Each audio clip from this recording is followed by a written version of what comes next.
Il est 11h03, merci vraiment d'être avec nous. Vous aimez, je sais, ce rendez-vous d'11h midi où nous débattons de tous les sujets d'actualité, divers et variés. Nous débattons sans s'étriper, nous essayons de comprendre, nous essayons de nuancer les choses, ce qui n'est pas toujours facile, et nous essayons de faire avancer la réflexion.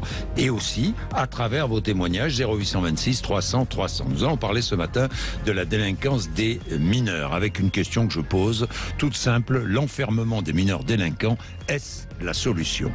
Gérald Darmanin, le ministre de l'Intérieur, annonçait fin août la création de lieux de rééducation et de redressement pour les mineurs avec encadrement militaire. Je rappelle que c'était une proposition d'Emmanuel Macron lors de la dernière campagne présidentielle. De son côté, le Sénat, c'est la dernière actualité, a rendu un rapport demandant l'arrêt de la construction des centres éducatifs fermés. Il n'y a actuellement, d'un autre côté, aucun suivi véritable statistique fiable de la délinquance des mineurs. Vous allez m'interrompre si je dis des bêtises, messieurs. J'ai l'impression, moi je n'arrive pas à trouver de chiffres réels sur la délinquance des mineurs. Alors on sait simplement que la proportion des mineurs impliqués dans l'ensemble de la délinquance n'est que de 20%, à peu près 20 à 25%. Bien, tout à l'heure, nous aurons avec nous le maire de Valence, dans la Drôme, qui souhaite, lui, priver d'aide sociale les familles de mineurs délinquants. C'est un des aspects des choses. Mais nous avons, pour parler de la délinquance des mineurs, trois invités par ordre alphabétique. Michel Bodbol, qui est professeur émérite de psychiatrie, qui a été membre de la protection judiciaire de la jeunesse pendant 6 ans. Bonjour. Merci d'être avec nous. Avec nous également, maître Boris Rosenthal, qui est avocat pénaliste, spécialiste du droit des mineurs. Bonjour. Bonjour, monsieur Roland. Merci d'être avec nous. Et puis, Pierre-Marie Sèvres, qui est directeur de l'Institut pour la justice. Bonjour, merci. Bonjour, merci d'être avec nous. Bon, vous avez des visions bien différentes du sujet, de ce sujet de la délinquance des mineurs. D'abord, j'ai une question directe, est-ce que la détention d'un mineur délinquant est une anormalité, je dirais? Est-ce une anormalité de mettre en prison un délinquant mineur? Qui veut répondre? Non. Maurice Rosenthal. Oui, c'est anormal? Oui, c'est complètement anormal. Ce qui est étonnant, c'est qu'après 2000 ans d'histoire et d'évolution, on ait trouvé comme seule solution à une réponse pénale pour un mineur, c'est-à-dire quelqu'un qui est encore en train dans l'apprentissage. Qui a moins de 16 ans, je le rappelle. Qui a moins de 16 ans, bien sûr. Parce que non, la minorité. Non, mais il faut bien expliquer. Un mineur, dans notre esprit, c'est 18 ans, mais là, c'est 16 ans. Ce qui est anormal, c'est de ne pas avoir trouvé d'autres solutions que d'écarter un mineur de la société pour répondre à un acte aussi transgressif sociétal soit-il. Alors, est-ce anormal? Je sais que vous n'allez pas être d'accord, Pierre-Marie Sèvres, est-ce anormal de mettre en prison, ou dans un lieu d'enfermement, dans tous les cas, un mineur de moins de 16 ans? Moi, j'ai un raisonnement. Délinquant. J'ai un raisonnement en deux temps. Déjà, dans le rapport que vous avez cité du Sénat, je vois quelque chose que je partage, qui est le constat de l'augmentation des alternatives aux poursuites, c'est-à-dire l'alternative à la prison. Et parallèlement, je vois des chiffres qui ne sont pas cités dans ce rapport, qui ne va que jusqu'à 2010, mais en l'an 2000, le nombre de mineurs impliqués dans des crimes ou des délits, c'était 132 000. En 2017, c'était 217 000. Donc, je fais un raisonnement très simple. Le nombre de mineurs impliqués dans des crimes ou des délits a pratiquement doublé en l'espace de 17 ans. Et la réponse qu'on a entre-temps offert à cette situation, c'est les alternatives à la poursuite et donc éviter la prison. De ce simple raisonnement, je pense qu'on peut déduire que moins recourir à la prison n'était pas forcément la bonne solution, puisque d'une situation mauvaise en l'an 2000 avec 132 000 détenus, ça passait à un doublement. Il est normal de mettre un mineur délinquant dans un lieu d'enfermement, prison ou centre spécialisé, on est bien d'accord. C'est les centres éducatifs fermés. Centre éducatif fermé, c'est tout à fait logique. Michel Bodbol. Écoutez, moi, à mon avis, le problème, c'est qu'il y a une contradiction foncière. L'emprisonnement peut être nécessaire, mais n'est jamais une solution, puisque c'est un problème. Et la façon dont vous posez la question est d'ailleurs tout à fait éloquente. Est-ce normal d'incarcérer, de contraindre un jeune homme au motif qu'il a commis un délit? Le problème, c'est que, bien entendu, la justice a pour fonction de punir, mais en matière de minorité, elle a une autre fonction, celle de protéger. d'éduquer, qui est un droit à peu près équivalent. Alors, la question est de savoir si la prison, et dans quelles conditions la prison peut protéger, et dans quelles conditions les centres éducatifs fermés La prison aussi. protège qui? Est-ce que la prison protège la société ou est-ce que la prison protège celui qui est en prison? Les deux. Les deux. Elle protège la société parce qu'elle dissuade. La prison a pour but de dissuader, elle a aussi pour but de dire quel est le bien ou le mal, c'est-à-dire de donner une sanction, de punir, c'est une question presque morale. Donc, moi je vais vous dire un autre bon exemple, pourquoi est-ce que la prison dissuade? On parlait tout à l'heure de l'Argentine, on a ce point commun avec nos trois invités. J'ai habité dans une ville qui s'appelle Córdoba, et à Córdoba, il y a eu une grève de la police à un moment donné. Il y a des images que vous pouvez retrouver sur Internet, c'était des pillages en règle pendant des jours et des jours. À Melbourne en 1924 ou 1929, même chose, grève de la police, des pillages. À Montréal dans les années 60. Pendant la Seconde Guerre mondiale, les Allemands qui suspectent la police danoise de faits de résistance arrêtent donc les policiers danois. Qu'est-ce qui se passe? Triplement, quadruplement, quintuplement des vols à main armée à Copenhague sur la seule année 1944. Donc oui, la prison et la sanction générale a pour but de dissuader. On a dépassé les mineurs, la délinquance des mineurs. Mais c'est sur le principe qui est important. C'est sur le principe de la prison. Selon moi, la prison ne protège ni la société, ni les personnes qui sont incarcérées. Je rejoins complètement le professeur Boetbol qui dit que la prison n'est jamais une solution, qu'elle soit pour les mineurs, bon, particulièrement pour les mineurs. La prison et l'enfermement n'est pas une solution, ni pour les personnes parce qu'elle ne les protège pas, ni pour la société, parce que ce qu'il faut accompagner, c'est la réinsertion. La prison n'a pour seul objectif de réinsérer et de permettre... D'un milieu familial toxique, ça peut être une bonne chose qu'un mineur soit sorti d'un milieu familial toxique ou d'un milieu... Il y a une différence entre le Club Med, un foyer et la prison. Il ne suffit pas de sortir de la famille. Non, le vrai problème, c'est qu'il y a une spécificité aux mineurs. Moi, je suis pas...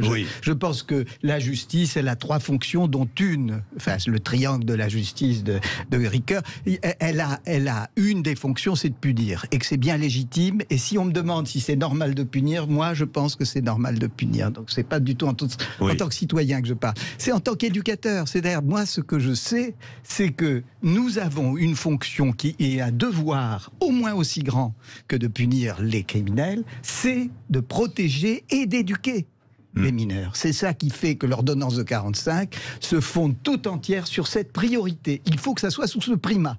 Et tant qu'on n'est pas sous ce primat, quel que soit le modèle qu'on prend, c'est pas possible. Donc, l'enfermement, la contrainte, c'est un problème. Oui, je rappelle que l'ordonnance... c'est pas un problème insoluble. Alors, je rappelle que l'ordonnance de 1945 sur l'enfance délinquante dit et tient pour règle la primauté de l'éducatif sur le répressif. Voilà. Et toutes les sociétés sont notre... Bon, les résultats que ça a donné. Oui, oui, on voit. Je suis désolé, mais... On a beaucoup moins d'incarcérés que dans les pays qui sont moins fermes sur ça. Alors, écoutez, justement, chiffres, on va. Alors, quels sont les chiffres? D'abord, aujourd'hui, je suis mineur délinquant, j'ai moins de 16 ans, je commets un acte délictueux, sérieux. Je vais où? Je vais dans une prison, je vais dans un centre éducatif fermé ou dans un foyer. Aujourd'hui, qu'est-ce qui se passe-t-il aujourd'hui? Moi, ce que je sais, je ne représente pas la PJJ. Mais ce que je sais pour avoir travaillé à la PJJ, c'est que la réponse, elle est en général la plus légère possible pour commencer. Et si ça marche Premier acte délictueux, on ne va pas ni en prison, ni dans un centre fermé. Mineur ou pas, d'ailleurs. Mineur ou pas. On ne peut pas faire une généralité de cet ordre-là. Voilà. À partir de là, ça marche. Et ça, c'est assez simple. Il y a une réaction positive au suivi éducatif en ambulatoire. On s'en tient à ça. Si ça n'est pas le cas, alors il y a une gradation des choses. Peut-être que cette gradation est trop lente et peut-être qu'elle est illusoire vu la situation des établissements qu'on propose, mais c'est ça. Je voudrais faire comprendre à l'auditeur, parce que l'auditeur est confronté à cette délinquance des mineurs. Évidemment nous sommes tous confrontés à la délinquance. Alors, un mineur, je parle d'un délit assez grave, je ne parle pas mais d'un délit assez grave. Aujourd'hui, le mineur est présenté à un juge, et ensuite, il va où, ce mineur? Il est condamné, il y a un choix procédural. Parce qu'il y a beaucoup de prévenus, il y a beaucoup de mineurs prévenus dans les prisons ou dans les centres éducatifs fermés aujourd'hui. Il y a combien de mineurs délinquants dans les prisons aujourd'hui en France? On sait 20%, donc... Non, mais il y a un chiffre en stock. en stock, je crois que ça se dit comme ça, c'est 800, entre 800 Ça, et 1000. c'est dans les centres éducatifs fermés. Non, dans les centres éducatifs fermés, à mon avis, c'est un peu moins. Un peu moins. Bon, ça veut dire qu'en France, il y a quoi? Il y a 2000, 3000 mineurs qui sont enfermés actuellement. D'abord, on peut contester que l'on mette sur le même plan oui, le centre éducatif et la prison. Bon. Ah oui. Quelle est la grosse différence d'ailleurs qui peut que l'un est éducatif, et l'autre n'est pas éducatif, c'est Est-ce qu'il l'est vraiment? Bien sûr, il y a une énorme différence. Les centres éducatifs fermés, on leur reproche, et je leur reproche beaucoup de choses, et notamment leur fonctionnement, leurs moyens. Évidemment, ça partait d'une intention selon laquelle le centre éducatif fermé est là aussi pour éduquer et permettre la réinsertion du mineur. Alors, quel est le mineur délinquant qui va en prison aujourd'hui? Il faut avoir commis... Il faut avoir pas réussi à supporter la réponse, par exemple, qu'est le CEF. Oui. Si jamais... Parce qu'on ne peut pas s'évader... On ne s'évade pas d'un CEF, on fugue d'un CEF. C'est une grosse différence. C'est-à-dire que si je suis placé en centre éducatif fermé, que je fugue, je me retrouve en prison. Bien que c'est ça. La sanction de la violation du cadre et des règles du centre éducatif fermé, c'est la détention, et notamment la détention en prison. Alors, et puis il y a les cas graves où on ne peut pas justement s'assurer de la privation de liberté de ce mineur pour des crimes, délits trop forts, et où on les met en prison, ne serait-ce que pour ne pas troubler l'ordre public. Alors, ils vont en prison dans des quartiers pour mineurs, dans des maisons d'arrêt? Non, ils vont normalement, ils vont dans des EPM, des établissements pénitentiaires pour mineurs. Oui, c'est vrai. Et les établissements pénitentiaires pour mineurs étaient prévus au départ pour être des lieux où il y avait énormément de médiation. Il y en a eu moins parce que c'était très difficile à le faire, à l'acclimater dans la culture pénale, mais il y en a encore beaucoup. Dans les endroits qui marchent. Mais le problème, c'est qu'il y a plein d'endroits qui marchent. Ils existent de moins en moins, et vous avez raison, on les met dans des quartiers spécifiques pour mineurs. Donc c'est des prisons qui fonctionnent comme les prisons pour majeurs. Oui, il y a moins de PM. Il y a une diminution des le mineur se retrouve seul, c'est vrai, en cellule. Les mineurs se retrouvent seuls en cellule, mais dans des cellules de 9 mètres carrés à peu près, 23 heures sur 24. 23 heures. Oui, non, mais attendez. 23 heures sur 24 dans la cellule, et surtout peu de cours et peu de soins. De moins en moins de cours et de moins en moins de soins. Et au-delà de ça, mais c'est tout le problème. C'est pas simplement ça. Plus de cours et plus de soins qu'à l'extérieur de la prison pour certains d'entre eux. Oui, pour certains d'entre eux. Mais c'est au-delà de ça, c'est-à-dire pas du tout de suivi. Et c'est ça qui est important, c'est qu'il n'y a aucun suivi en milieu carcéral pour les mineurs. Malheureusement, il y en a très peu. Il y en a beaucoup plus dans les CEF, et il y en a très peu en milieu carcéral. C'est ça. Bien. Vous réagissez, tiens, Daniel déjà, qui réagit, qui était conseillère pénitentiaire et qui a côtoyé des mineurs et des problèmes de délinquance. Il faut mettre l'accent sur la prévention, nous dit Daniel, qui est à Arzon, dans le Morbihan. 11h16, vous êtes sur Sud Radio, 0826 300 300, à tout de suite. Bien, je pose la question de l'enfermement des mineurs ce matin. C'est très très difficile. La justice des mineurs, c'est très difficile. On le voit d'ailleurs dans les discussions que nous avons depuis 11h maintenant. 0826 300 300. Ce que nous allons faire, nous allons prendre nos auditeurs et ensuite nous poursuivrons notre discussion. Daniel, par exemple, qui est à Arzon dans le Morbihan. Bonjour Daniel. Bonjour Jean-Jacques Bourdin et bonjour à vos invités. Très, très heureuse d'intervenir sur votre antenne sur un sujet qui me tient particulièrement à cœur. Comme vous l'avez dit brièvement, j'ai été conseillère pénitentiaire en milieu ouvert et en milieu fermé à Versailles et sur toute la région parisienne. Et je m'occupais à l'époque des jeunes majeurs, mais néanmoins des très jeunes gens. Et à travers, si vous voulez, les dossiers qui m'étaient confiés, les dossiers et la prise en charge, bien sûr, je pouvais, si vous voulez, voir très clairement tous ces rendez-vous manqués avec l'éducation, avec l'école, avec, si vous voulez, les loisirs, la culture. Et la question que vous posez, elle est... Si vous voulez, elle est assez bouleversante, quoi. Déjà par le terme enfermé. Alors on a tous bien sûr des images qui nous viennent à l'esprit. Alors je parle en tant que professionnel, mais je parle également en tant que citoyen. C'est toujours on a le cœur serré quand on voit des jeunes gens qui vont franchir les portes d'une prison. Pour autant, il faut beaucoup de nuances et vos invités, je trouve, ont très bien argumenté, présenté leur réflexion pleine de nuances. L'autorité, c'est important. pour un mineur. Une parole fiable qui vient d'un adulte, ça n'a pas de prix. Pour eux, ça n'a pas de prix. Alors, il y a eu effectivement l'expérience des centres éducatifs fermés qui malheureusement n'ont pas toujours été, si vous voulez, très performants par le manque de moyens, de peut-être formation des éducateurs. Et puis là, on nous propose, enfin le ministre de l'Intérieur veut en fait, si j'ai bien compris, mettre les jeunes gens, enfin en tout cas, dans des centres encadrés par des militaires. Voilà. On n'a pas trop de détails encore. Hein, alors, on n'a pas trop de détails, mais si vous voulez, sur le plan de la symbolique, parce que finalement derrière, c'est montrer qu'il faut mettre un arrêt, un stop, si vous voulez, à l'itinéraire de délinquance de la jeune personne. Et ensuite, effectivement, l'armée, avec ses valeurs, avec la discipline. Une forme d'autorité. Oui, voilà. D'autorité, vous voyez, alors le mot autorité, on entend souvent sévérité. Mais l'autorité, pour avoir vu ces jeunes gens en entretien, qui nous testent aussi lorsqu'on est en entretien avec eux, ils sont très demandeurs. Bien sûr qu'ils sont demandeurs d'une autorité, oui. D'une autorité. Alors après, si vous voulez, la difficulté qu'on a en France, c'est qu'on sépare souvent, si vous voulez, la répression et la prévention. Mais l'une se nourrit de l'autre. C'est-à-dire que quand ces jeunes gens sont pris dans un parcours, si vous voulez, d'incarcération, moi j'ai vu bien sûr des jeunes majeurs, 18-19 ans, être incarcérés le soir, vous voyez, après la garde à vue, quand on venait les voir pour faire un petit peu le point sur leur situation. Vous êtes toujours des moments très durs et en même temps qui nous apprennent beaucoup. L'enjeu, je dis bien l'enjeu, c'est qu'en parallèle, ce parcours d'incarcération soit rythmé par la proposition d'un programme éducatif. Et ce qui me surprend le plus dans un pays comme le nôtre, c'est que les grands spécialistes de l'enfance, de l'éducatif, ne s'emparent pas, je trouve, suffisamment du sujet, ne proposent pas au ministre de l'Intérieur, peut-être que ça va se faire, ou ça se fait je ne sais pas, peut-être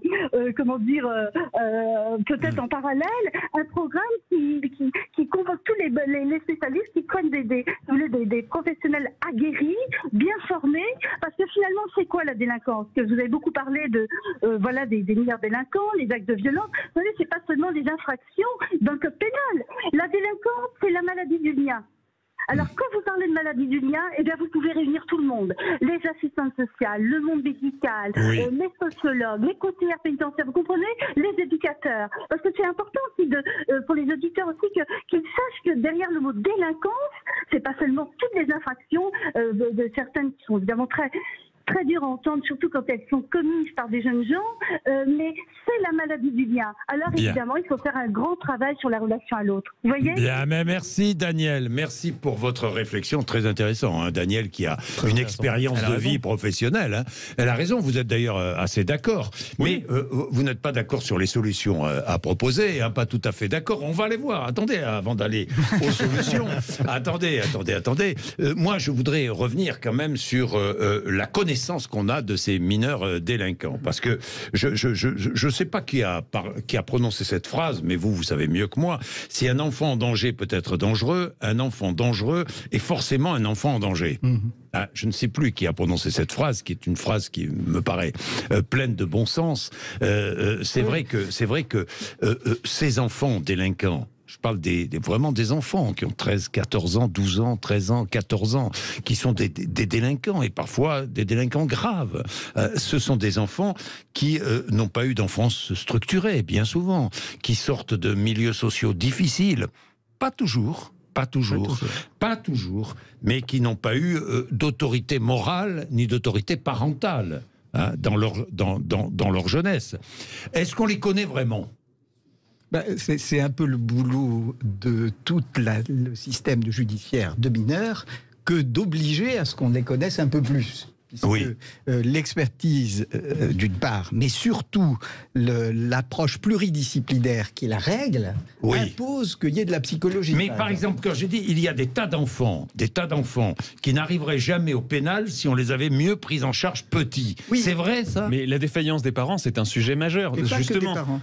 Entièrement d'accord, pas que des parents, mais les parents, ça reste également quand même le premier lieu de socialisation. Là, on va avoir, je crois, le maire de Valence. Oui, le maire de Valence, dans quelques minutes. Vous regardez par exemple les études qu'a fait un pédopsychiatre qui s'appelle Maurice Berger, qui a pas mal de succès. Lui, il le relève dans 70% des cas de mineurs délinquants ou de mineurs criminels, il y a eu de la violence par exemple à la maison. Donc ça c'est aussi un point effectivement qu'il faut comprendre. Les parents soit se tapent entre eux, souvent le père qui frappe la mère, etc. La vraie question qui se pose, c'est comment la société répond justement à cette défaillance-là, et c'est là où je pense qu'on n'est pas d'accord. La responsabilisation des parents, pour moi. Je ne sais pas si vous êtes pas d'accord. À mon avis, oui. C'est pas seulement la responsabilité. Oui, mais quand les parents sont absents, ou quand justement le cadre d'autorité est absent, ou le cadre est absent, c'est à ce moment-là où la société doit répondre, se substituer sans doute. Je pense qu'il ne faut pas confondre autorité. J'étais entièrement d'accord avec Daniel. Je pense qu'il ne faut pas confondre autorité et autoritaire. L'autorité, c'est un cadre qu'il ne faut pas prendre pour de l'autoritaire. Et je pense que c'est là aussi la différence. L'autorité, elle se construit aussi avec les rencontres, avec le suivi, avec la confiance que les jeunes qui sont en construction, que les mineurs, là on parle de mineurs, vous parliez de mineurs de 13-14 ans, qui sont en construction, et donnent l'autorité, c'est l'autorité qu'ils donnent à des personnes qui sont adultes, auxquels ils font confiance. J'entends tellement dire, mais ça c'est, par nos citoyens, nos concitoyens. Irrécupérable. Il est irrécupérable. Elle est irrécupérable. Vous aussi, vous entendez ce mot sans cesse. Mais c'est en partie vrai. C'est en partie vrai. Quand on regarde la criminologie, évidemment, personne n'est foncièrement récupérable, et je ne veux pas condamner d'avance qui que ce soit. Mais quand on regarde la criminologie, il y a des études qui sont très intéressantes. Par exemple, d'un sociologue qui s'appelle Sébastien Rocher. Sébastien Rocher, sociologue dans les années 90, fait une étude que je connais bien, auprès de 2500 écoliers. Je publie d'ailleurs une tribune là-dessus dans le Figaro Vox aujourd'hui, si ça intéresse certains. Auprès de 2500 écoliers, il leur demande: est-ce que vous avez commis des crimes ou des délits? La conclusion, c'est 5% de ces écoliers ont commis 50% des délits peu graves et 86% des délits graves. Cette étude-là, elle est corroborée par d'autres. Maurice Cusson, par exemple, un criminologue canadien, qui a fait les mêmes études dans les années 70, dit que 5% des jeunes Montréalais sont responsables de 60% des délits commis par des mineurs à Montréal. C'est un constat. Donc, mais ce qui est sûr, c'est que ce que je veux dire, c'est qu'il y a 5% des délinquants qui sont des profils très graves, qui nécessitent une réponse très ferme. Et c'est là qu'on peut se demander si c'est pas ceux-là qui nécessitent le moins une réponse très ferme, puisque précisément laissez-moi juste vous défendre sur ce point. Le débat est vraiment lancé. Si le but c'est de les rendre moins délinquants, il faut examiner de près leur profil psychologique, leur rapport à la loi, qui peut être problématique. C'est-à-dire que vous en avez chez lesquels protéger les innocents. Mais non, c'est pas le but de la justice pénale. C'est le but premier, c'est de protéger les mineurs. C'est pas sur les mineurs. Autant le but Alors, est-ce que le but premier, c'est de protéger le citoyen? Ceux qui n'ont rien commis, oui. Allez, 11h29, vous êtes sur l'antenne de Sud Radio, le débat est bien lancé. Jean-Marc sera là, Frédéric est là. Frédéric est ancien directeur de prison, est à Carcassonne dans l'autre, très intéressant. A tout de suite, vous appelez 0826 300 300. Il est 11h33. Bien, nous allons prendre Frédéric qui a dirigé une prison, qui sait de quoi il parle, mais messieurs, on parlait des mineurs, des délinquants, mais la délinquance dure, hein, je parle des gros délinquants. Ceux que l'opinion publique appelle les irrécupérables, encore une fois.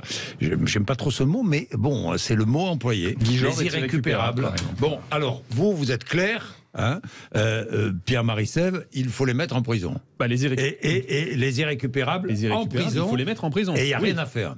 S'ils sont irrécupérables et que c'est avéré, par exemple, je prends l'exemple de Guy Georges, qui a violé et tué 15 femmes, il est irrécupérable, et jusqu'à la fin de ses jours, j'espère bien que tout le monde l'a compris. Non, mais Guy Georges, il a commis ses crimes, mais il était mineur déjà? Non, il n'était pas mineur. Peut-être que les premiers étaient mineurs d'ailleurs. Ce que je veux dire,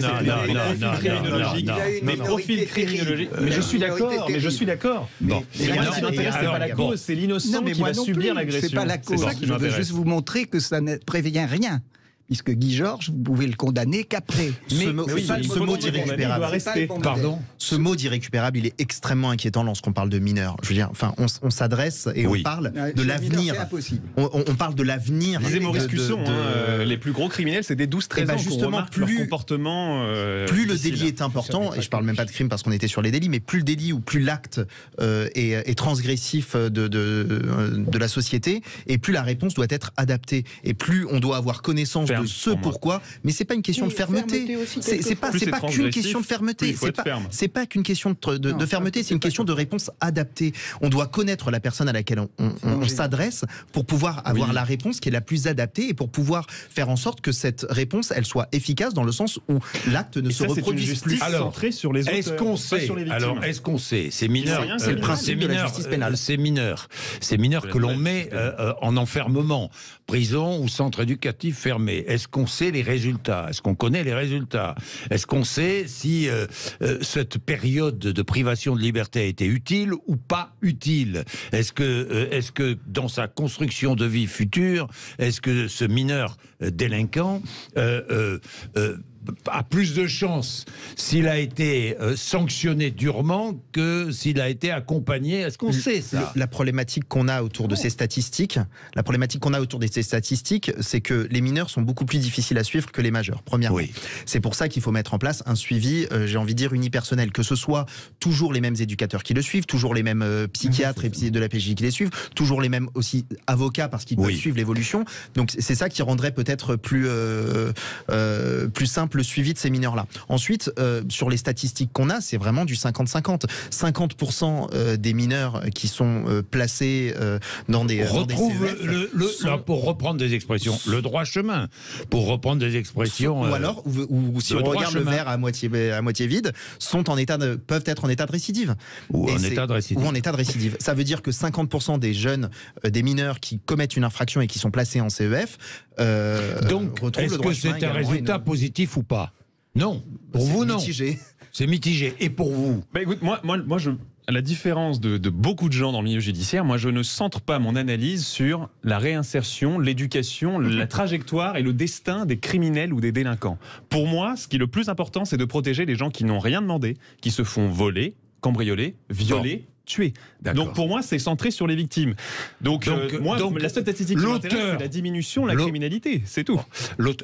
En mettant c'est un bout de la lorgnette. Excusez-moi, mais cette vision-là, c'est vraiment un bout de la lorgnette. Cette vision-là, c'est un bout de la lorgnette. C'est ne répondre que sur sur le court terme. C'est ne répondre que sur le court terme et ne pas penser à l'après, en réalité. Parce que si vous ne répondez que d'un point de vue de la victime, les victimes en réalité se multiplient. Non. Alors que si vous répondez d'un point de vue de l'auteur, si vous répondez d'un point de vue de l'auteur, vous empêchez justement que non, mais aujourd'hui, il y a une réalité, c'est que la délinquance des mineurs progresse. Elle progresse ou pas, cette délinquance? Oui, je vais donner des chiffres.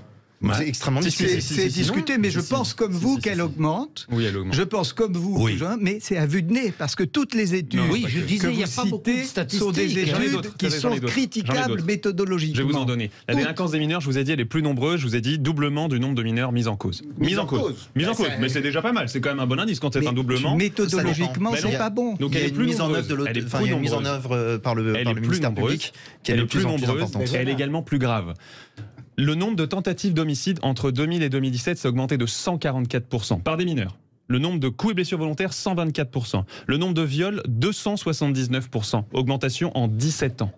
Donc oui, le résultat il est mauvais. Le résultat est mauvais. Ça veut dire quoi? Ça veut dire que pour vous, pour obtenir de meilleurs résultats, il faut construire des prisons, des centres d'enfermement, des centres encadrés par les militaires, et condamner tous ces mineurs à l'enfermement. Non, je suis quand même beaucoup plus nuancé que ça. Je vous ai parlé des profils criminologiques, par exemple, qu'il faut cibler particulièrement. Évidemment que je ne dis pas qu'il faut enfermer tous les mineurs, ça n'aurait aucun sens, ça n'aurait absolument aucun sens.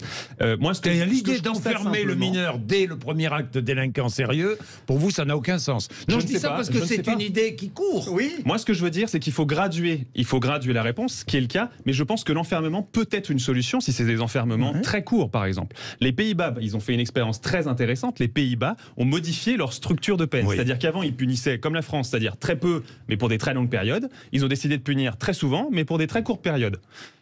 Aujourd'hui, ils ferment leurs prisons. Les prisons néerlandaises, il y a 30 prisons qui se sont fermées depuis 10 ans, qui sont aujourd'hui transformées dans des résidences de luxe, etc. etc. Un autre exemple très intéressant, à Hawaï, avec les délinquants, les usagers de drogue. On leur disait, écoutez, d'habitude, quand vous prenez de la drogue, vous avez une chance sur 20 d'être attrapé. Là, on va vous faire un suivi très serré, très strict, et vous êtes certain d'aller en prison pour une petite période, par exemple 1 semaine, 2 semaines la deuxième fois, 3 semaines la troisième fois. Ils se sont rendus compte que les résultats étaient spectaculaires. La diminution, en fait la certitude de la peine est bien plus importante que la C'est durée dissuasif. éventuelle. Donc la certitude Donc, oui. de la peine est dissuasive. Absolument, mais ça Bon, c'est alors, Cesare Frédéric. Beccaria, c'est la base de la Alors, criminologie. Frédéric est à Carcassonne, dans l'Aude. Bonjour Frédéric. Bonjour Monsieur Bourdin, très heureux de vous entendre à nouveau sur les ondes. Merci Et beaucoup vous Frédéric, ça me fait plaisir. Vous êtes carcassonnais, Ouais. Frédéric. Vous avez dirigé une prison, hein, plusieurs même peut-être. Oui, plusieurs. Moi, j'ai travaillé dans 10 prisons sur l'ensemble de ma carrière, mais Oui. j'ai travaillé dans différentes prisons avec des quartiers mineurs. Oui. Par rapport à tout ce qui s'est dit dans votre émission, là, Oui. les centres éducatifs fermés, moi je voulais quand même vous dire, ça n'a que le nom. C'est pas fermé. Ce sont des centres où les jeunes fuguent en permanence et n'a pas beaucoup d'intérêt, je pense. Maintenant, on parle de 800 jeunes mineurs incarcérés. Sur les 800, il y a les 13-16, mais les 16-18. Oui. C'est-à-dire que les moins de 16 ans, il y en a très peu. Très Ceux peu. qui sont incarcérés avant 16 ans, ce sont pratiquement à 100% des affaires criminelles. Viol, meurtre, etc. Donc c'est quand même des affaires très graves. Et je ne vois pas d'autre solution que de les enfermer pendant un moment, ces gens-là, ces jeunes-là, avant d'évaluer, pour vraiment évaluer leur situation. Oui. Tout à l'heure, vous avez parlé de 23 heures en cellule. Alors là, je voudrais quand même vous reprendre. Allez-y. Un jeune qui est en quartier mineur ou en EPM est très peu en cellule. En fin de compte, il a les cours obligatoires, il a des activités, il y a des personnels de la protection judiciaire de la jeunesse en permanence sur l'établissement, il y a des surveillants, tous les surveillants qui travaillent dans les quartiers mineurs, ce sont des surveillants spécialisés, c'est-à-dire qui sont volontaires pour travailler avec les mineurs et qui ont une formation à l'ENAP d'Agen spécifique pour travailler avec les mineurs et pour travailler avec les partenaires. Il y a des psychologues automatiquement dans tous les quartiers mineurs et il y a des enseignants. Donc le mineur, tous les jours, est sorti de sa cellule, surtout avant 16 ans, puisque les cours sont obligatoires. Ils sont sortis de la cellule et vont en cours, en activité, en sport, avec des moniteurs de sport spécialisés. Et donc, ils sont très peu en cellule, ce qui permet de faire des réunions pluridisciplinaires avec tous ces partenaires-là et d'étudier le cas de chacun. Vous les avez vus, vous avez vu ces mineurs changer de comportement ou changer d'attitude grâce justement à cet encadrement, Frédéric? Alors malheureusement, certains n'ont pas beaucoup changé, mais quand même une grande majorité change. Ils sont obligés de s'adapter. Oui, bien sûr. Maintenant, pour les affaires les plus graves, on a été surpris. Je vais vous donner un cas. Un jeune mineur qui arrive, qui a tué quelqu'un d'un coup de couteau. Il est là, incarcéré pendant 1 an, 2 ans, toujours en préventive, malheureusement, parce que les affaires criminelles, quelquefois, durent. Alors, il y a un vrai problème de la justice. Il y a un manque de juges pour enfants. Et puis, les juges pour enfants s'occupent beaucoup de la protection de la jeunesse, de l'enfance. Et ça leur prend beaucoup de temps. Il y a un problème au niveau judiciaire. Mais ce jeune qui se comportait très, très bien, un jour, il y a eu un différend avec un surveillant. Il lui a mis un grand coup de poing. Alors, ça peut faire rire, mais après, dans la conversation, il a dit « si j'avais eu un couteau, je l'aurais planté ». C'est-à-dire qu'au bout de quelques années, il n'a pas changé de mentalité. Mais c'est très difficile à voir. Oui, bien sûr. Par contre, ce que j'entendais là, j'aime pas le terme irrécupérable, je pense qu'il ne faut pas l'employer. Oui, c'est pour ça que je l'emploie parce que l'opinion publique l'emploie. Mais oui, je sais bien, mais c'est malheureux d'employer ce terme-là. Il faut toujours laisser une chance aux gens. Et certains mettent beaucoup de temps. Ce sont des mineurs irrécupérables. Après, ce sont des majeurs détenus, mais qui un jour sont récupérables. J'ai connu des majeurs qui ont repris une vie normale. Par rapport au... Très vite, Frédéric, là, parce que... Oui.